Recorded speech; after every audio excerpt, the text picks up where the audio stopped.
Practice number 9. What do we see? I mean, there's a lot of growth development in our team and our program, and we got to see more. You know, and I think it's important to understand as a coaching staff, and we met on it yesterday, the importance of investing more time, more energy, more urgency into practice planning, right? Into making sure that every single drill that we do relates and mimics the game itself at a really, really high level, that we invest and never compromise physicality, and that we're also not only developing, again, guys on the field, but also off the field, their maturity levels, knowing that, you know, you win with grown men. You don't win with kids and babies. So want to see more out of this team. Want to see more physicality. Want to see more discipline. There's some really bright moments today on both sides of the ball, and then some very senseless errors that we need to get better at. Everybody's getting reps. I mean, we're two-spotting so many drills and getting everybody even reps, so no one is going to have a shortage of opportunities. So, but want to see more physicality, durability out of the defensive backs. Want to see more consistency out of the receivers, more toughness, more of that dog mentality that we have grown accustomed to over here out on the perimeter from all the skill positions, and more chase and finish, man. So we got a long ways to go, but we're making progress. Questions, please.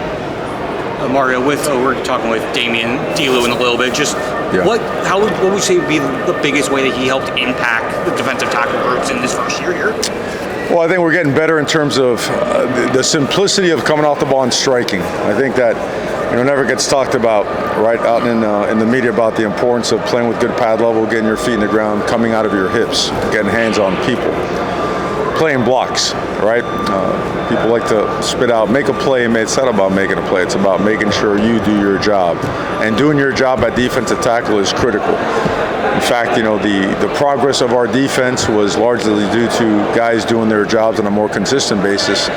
The errors would come in the form of a guy trying to do too much and leaving his gap, not controlling his gap, jumping out of his gap, and allowing a big-time play. I think he's brought a sense of toughness to our defensive line, a sense of accountability. He pushes his guys hard. He's got great experience. I mean, he was the number 1 player in Texas coming out of high school, first-round pick coming out of the University of Miami. And Damione was also an agent of change, right? He came here when Miami wasn't very good, and the lines of scrimmage were lacking, for a better term. And he was a guy that really, with his energy and his demeanor, physicality, he changed the way things were up front. He's doing it now as a coach also. You mentioned how physicality is always going to be a point of emphasis. Oh, yeah. Is there a position group this spring that you feel like is doing a nice job of setting the standard of physicality? I think the lines of scrimmage are. I think the older linebackers continue to do so. Want to see more out of the young linebackers. Want to see, like, physical, rugged, responsible, accountable, like an understanding that this game, again, is for grown men.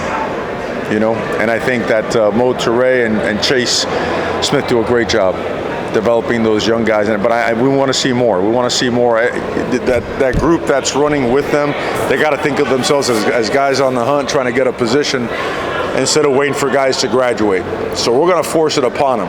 And we're going to run downhill on them like all day, every single day we possibly can, because they got to get off blocks. They have to strike people. And when these two sides of the ball go against each other, when the best against the best go, it's impressive. Well, we're plugging in guys in different parts and seeing how the different parts work together to see who we can depend on to play. There's no time to waste. There's no second portal window. We have what we have. So the emphasis on growth and development is like through the roof, and we're seeing some great progress, but man, we got to see a lot more. We saw Camden Portis flash a nice interception here during our viewing. How's he looking? Did you guys sneak in through the roof or something? When was that viewing, man? You know, goal line 1v1. He's flashed. He really has. He's got a great skill set. He's a natural football player. He needs to be hammered on discipline, on accountability, on a consistent basis. But he has all the tools, and I just think it's too early to overpraise certain guys at this time. He's got to learn how to work. You know, he's a good player. I think he's a guy that can really help us, and his trajectory is awesome. And he's a good dude. He's a good person. And all these young, talented guys, we got to keep bringing it at him every single day, and that's why we're in full pads.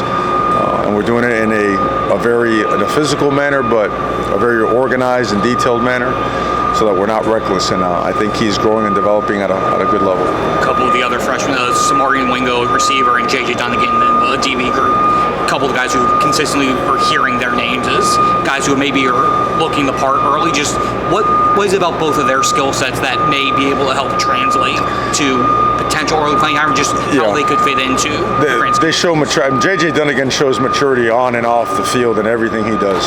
He approaches it like a pro at a very young age. You know, those guys are, man, they're rare. You know, Malachi, Toney's all about that kind of stuff. That's what JJ does. And the thing is, JJ like lives in the weight room. He's relentless about the development of his body, his mind, film sessions. He practices in a manner where every rep is full speed. There's no throttle on him. He doesn't gear down for anybody. And Wingo is very similar. You know, he's been banged up a little bit on and off, nothing major. But a guy that shows that he's going to be a factor as long as he keeps pushing and progressing. But overall, just a very talented freshman class that, as a coaching staff, and we push the staff harder than ever, is the staff's got to do its job developing players.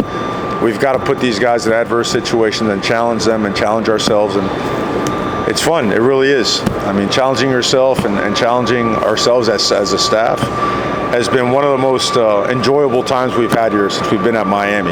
Like, truly, like, digging deep and finding details in your indie drills, your 1-on-1, 2-on-2, 5-on-4s, just making sure that guys are not just trying to win the drill, but that are actually trying to get better at technique and fundamentals to win on Saturdays and Fridays this coming fall. So just overall, again, you wish you're already at practice 9.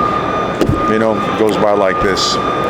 So hoping to, again, just continue along the lines of what we're doing. How do you feel like the process of the first team O-line gelling, coming together, being on the same page, 5 playing as one? How's that process going so far? Like the way they're gelling. You know, we want to find more guys. You want to be at 8, 9, 10 by the time the season rolls around. Mind you, we're banked up, you know, a little bit. Nothing major, nothing that's not going to be ready to go in another couple of weeks or so. But our size, our girth, mentality, from a regiment, blueprint, culture standpoint, you know what Coach Mirabal does with that room. It's a very aggressive form of O-line play. Pass protection isn't necessarily passive for us. But I think that every day that goes by, you see guys more and more and more in sync against a very challenging defense. Besides having good players, you know, Coach Otherman, it's the way he brings pressure and movement. It's very difficult to detect pre-snap, so that you truly are, from a balance and body control and power standpoint, it's a challenge. It really is. From a third down standpoint, it's incredibly challenging. And you know, what's great to see is that those guys up front are truly, those guys are challenging each other. They know that they have a good amount of talent, and that it's going to have to be earned, and they know that it's going to go all the way to game 1 and beyond. So far they've showed up in a manner that you want them to show up in. Coach, congratulations on your playoff run last year. If you haven't heard that from me. Next thing, Malachi, Toney, you got detailed on what did he do as a freshman to get on the field. Now that he's had some success in his sophomore year, what have you seen for him coming back in a different role? Now he's more like a leader. What have you seen from Malachi Toney? No, good question. Honestly, we've seen the same thing. You know, 5:30 in the morning, the staff, you know, not everybody, the staff gets in there and gets their workout in the morning, and sure enough, at 5:30, 5:15, Malachi is out here going every single possible angle of the jugs machine. He's still up in there late looking for just anything related to betterment, you know, and now also he's a sophomore, so now he can vocalize leadership as well. So all we see from him is continued growth, absolutely zero entitlement or complacency. So I think you're going to, you can expect a better, more experienced Malachi Toney.